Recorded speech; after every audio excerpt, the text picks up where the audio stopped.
I swear to you, some nights are not meant for listening to stories like this. Because once the silence of the dark is broken, you can't ever put it back together. Before we begin, make sure to subscribe, hit the notification bell, and leave a like and a comment so you don't miss any more true horror stories. And trust me, stay until the very end. The ending of this one will shake you in ways you won't expect. It was the summer of 2018. When I moved into a small one-bedroom apartment in the quieter side of town. I had just gotten out of a messy breakup, and all I wanted was peace. The building wasn't exactly modernette, had that faint, musty smell in the hallways, buzzing fluorescent lights that flickered when you passed under them, and paper-thin walls that carried every sound from your neighbors. But I told myself it was temporary.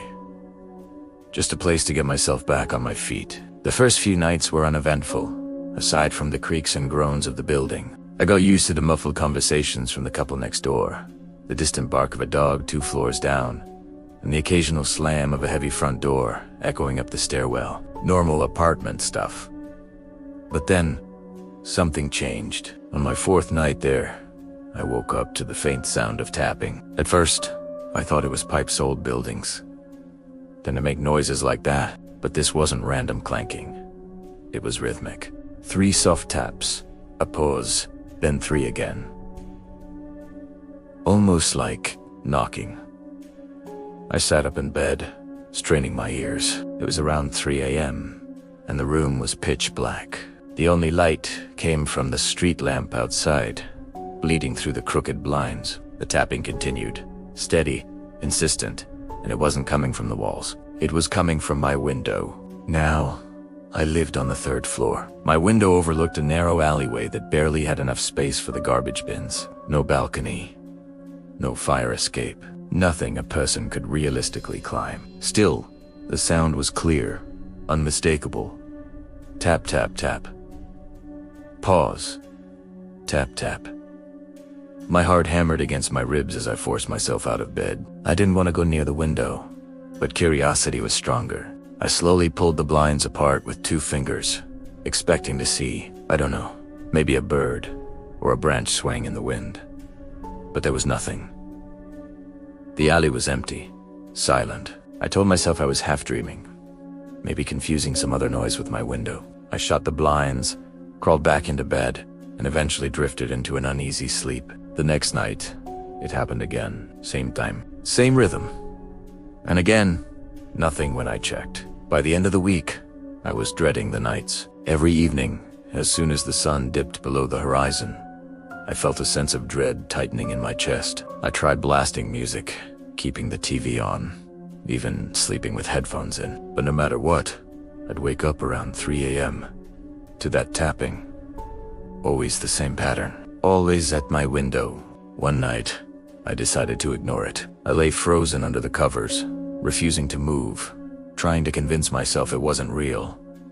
But then, the tapping changed. Instead of 3 knocks, it became 1 slow.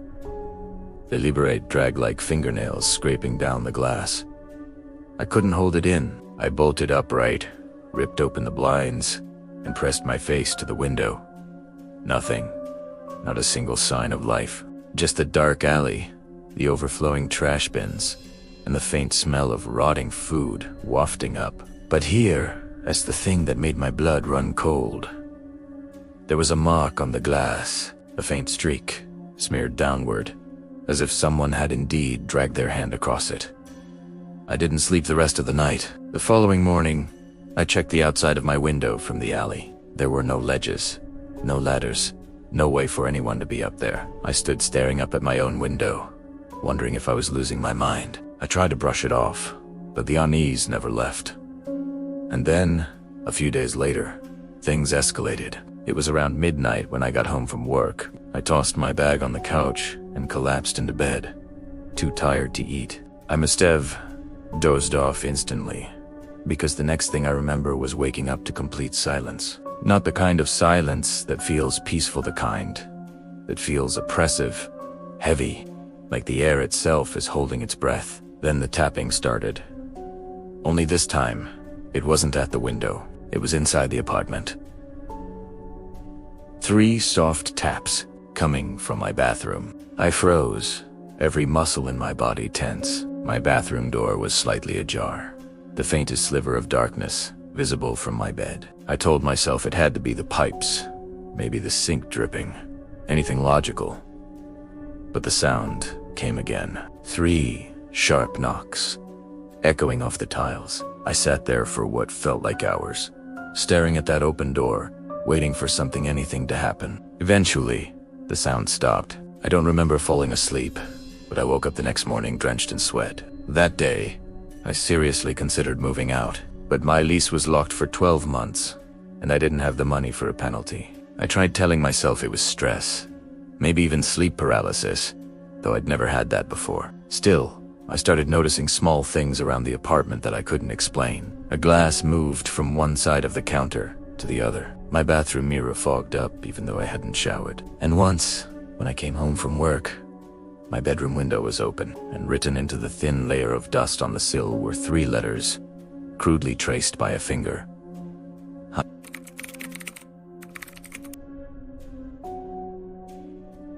I don't know how long I stood there, staring at those 2 crooked letters in the dust, but it felt like the world had stopped. My stomach turned cold, and the hairs on my arms lifted like static electricity was coursing through me. Hi. It was so simple, so casual, like whoever, or whatever, had written it, was saying, "I know you're here. I know you see me." I tried to convince myself it was some kind of prank. Maybe the landlord had come in for maintenance. Maybe a neighbor had leaned in from the fire escape, even though, as I'd already confirmed, there was no fire escape. Still, I grabbed my phone and called the landlord. He swore no one had entered my apartment and reminded me I was the only one with the key. That night, I slept with the lights on. Not that it helped. Around 3 a.m., I woke to a different sound. Not tapping. Not. Drugging this was whispering. At first I thought it was just my neighbors again, maybe arguing quietly through the walls. But when I held my breath and really listened, I realized the voice wasn't muffled. It wasn't coming from next door. It was coming from inside my bedroom. It was faint, hoarse, like someone speaking with a dry throat. I couldn't make out the words, but the tone was unmistakable, like someone murmuring right at the edge of my bed. My body locked up. I didn't dare move, didn't dare even blink. I kept my eyes on the ceiling, too terrified to look. The whispering went on for what felt like forever before fading into silence. When the morning sun finally bled through the blinds, I sat up slowly, checking the room. Nothing. No one, just a faint smell of something sour in the air, like wet earth or mold. I told myself enough was enough. I had to take control of this, so I did the only thing I could think of. Booth salt. Not because I really believed it would help, but because I was desperate. I poured a thick line of it across my windowsill, under my bedroom door, even around my bed. It made me feel safer, at least for one night. But the thing about false safety is that it doesn't last. The next evening, after work, I came home to find the salt line at my window broken. Not smudged, not scattered like a draft had blown it broken. As if someone had traced their fingers straight through it, leaving a clear path. That night, the whispering returned. Louder this time. This time I could make out words. "Let me in." My throat closed up. I wanted to scream, but the sound stuck in my chest like a stone. The voice came again, right beside my ear, though no one was there. "Let me in!" I snapped. I leaped out of bed, grabbed the lamp from my nightstand, and hurled it across the room. It smashed against the wall, the bulb exploding in a burst of sparks. The whispering stopped. Silence fell. I stood there, shaking, chest heaving, staring at the shadows stretching across the floor. For the rest of the night, nothing happened, but I didn't sleep. By the next morning, I looked like hell. Pale, dark circles under my eyes, hands trembling. My coworkers asked if I was sick, and I just nodded. I couldn't explain what was happening to me. Who would believe me? That night, I called my best friend, Mark, and begged him to crash at my place. I told him about the tapping, the whispers, everything. He laughed at first, thought I was exaggerating, but when he saw my face, he agreed. "Man, you're strung out. Maybe you just need a solid night of sleep. I'll stay, keep you sane." We ordered takeout, watched some dumb comedy to lighten the mood, and for the first time in weeks, I felt a little less alone. Around midnight, we both dozed off in the living room, the glow of the TV washing over us. I don't know what time it was when I woke up, but the apartment was dark. The TV had shut itself off. I sat up groggily, scanning the room. Mark was still asleep on the couch, and then I heard it. Top. Top. Top. Top. From the bedroom, I froze. My skin prickled with cold sweat as the sound came again. 3 deliberate knocks. I whispered, "Mark, wake up." He stirred, rubbed his eyes. "What's up?" "Listen. Listen." We both sat in silence. The tapping came again, louder this time. Mark frowned. "What the hell is that?" We crept toward the bedroom, every step heavier than the last. My heart was pounding so hard I thought it would explode. When we reached the doorway, I pushed it open slowly. The blinds were drawn, the room dim. But on my window on the 3rd floor, there was something pressed against the glass. A hand. Long, pale fingers stretched wide, pressing flat as though someone outside was leaning against it. The hand slid down the glass with a horrible squeak, leaving another smear behind. Mark swore under his breath. How the hell is someone up here? I didn't answer. I couldn't. My entire body felt numb, frozen in place. The hand disappeared. Silence swallowed the room. Mark rushed to the window, yanked the blinds up, and stared out into the alley.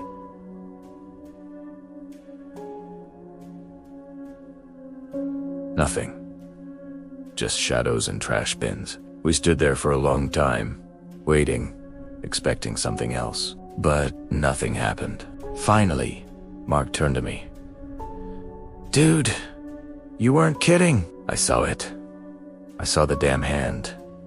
The relief I should have felt never came, because now it wasn't just me losing my mind. Someone else had witnessed it too, which meant this was real. And the worst part, the whisper returned that night, louder than ever. And this time it wasn't asking to be let in. It was promising, "I'm coming in."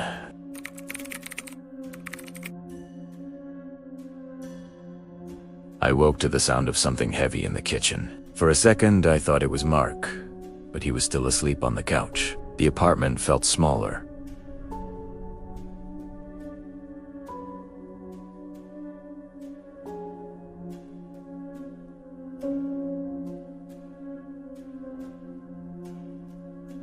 Like the air had been pressed inward. Every instinct said stay quiet, but my feet moved anyway. I crept down the hall. The cabinets were ajar, and a trail of dark, wet prints crossed the linoleum. They weren't human, too narrow, the toes spaced wrong, like a hand flattened and pressed. I swallowed bile. A glass jar sat in the fridge where nothing belonged. Inside was a folded scrap of paper. My hands shook as I opened it. WAIT. It read, 3 letters. A command. I set the jar on the coffee table. Mark woke and tried to joke, but the laugh died. The lights flickered once, twice, 3 times, and went out. We slept in the car, in the lot until dawn. In the night, the horn blared on its own, long and teeth-grating. On the rear window, someone had written, "ICU daylight didn't help." The phone lost signal inside the apartment. The deadbolt began to fail on its own. I woke with fresh scratches, thin lines like warnings. Mark stayed when he could, but work pulled him away. Friends stopped answering my calls. Witnesses drifted. One night, I dreamed of being chased through an attic. I woke to a white glove on the coffee table, flour dusted and out of place. Inside it, another scrap of paper. Alone. The handwriting was different, almost childish. I called my mother. She arrived, practical and steady, and insisted we change the locks. For a few days, the locksmith's work in her presence felt like a dam holding back the weirdness. Then, around 2 a.m., we both heard a breathy sound shaping my name into a wrong thing. My mother decided we should leave. We drove to our house, and slept in a flannel nest of safety for 3 nights. On the 3rd night, nails scraped glass. My mother pulled the curtain aside. On the outside of her window, someone had traced "not yours" in condensation. That message broke it. Whatever followed me had learned where I had roots. It could find me. It could trace my history and mock me. Sleep evaporated. I survived in short bursts, always half awake. Objects shifted by morning. A photograph turned, a cupboard opened, a chair moved. The apartment felt inhabited by patient hands. Then I found a sentence in my journal I did not remember writing. The handwriting was mine. Exact. I ran my fingers over the page and my stomach dropped. I let a tea in.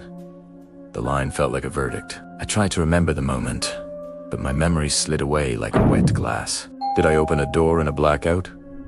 Did I answer a sound? The not remembering was worse than the confession itself. I began to distrust normality.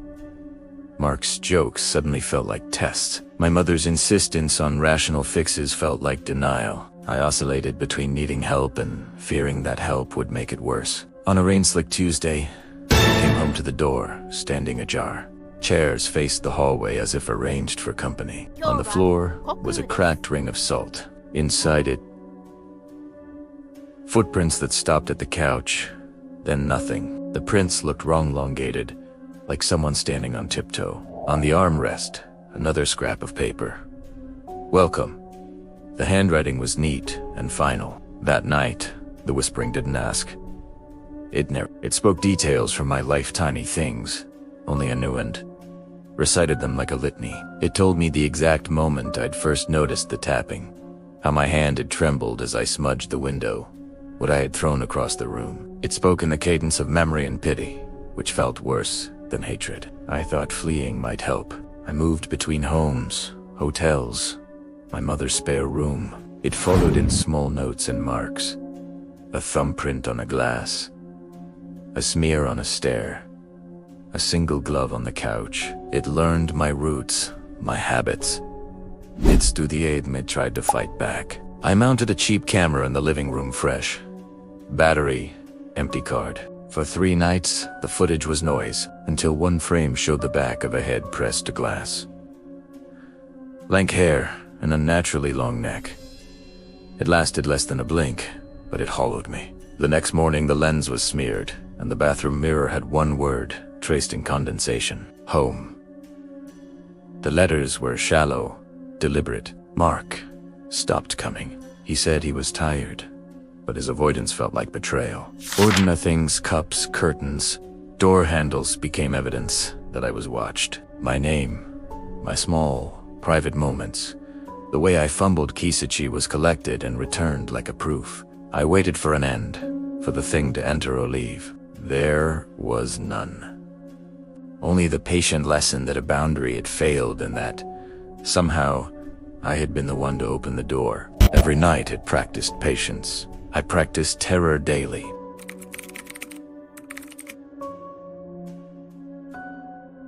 I stopped trying to prove it to anyone. Proof didn't matter. Survival did. I barricaded the bedroom door, scattered salt across thresholds, and slept with the lights on. 4 days. That felt like enough. Then it stopped knocking and started leaving me small, intimate objects.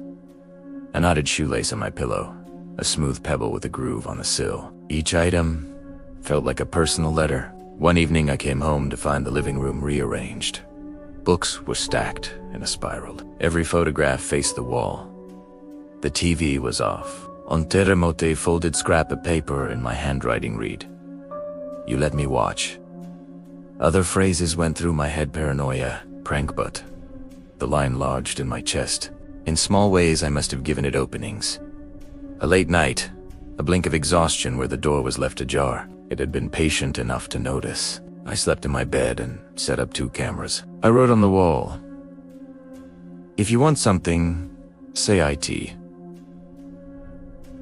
I put salt and whatever I believed might matter by the bed. Around 3 in the morning, the room turned cold. One camera died into static. The bedroom door shifted despite the chairs. The salt on the threshold split as something stepped through without scattering it. It spoke. not with a thin whisper, but with voices stitched from people.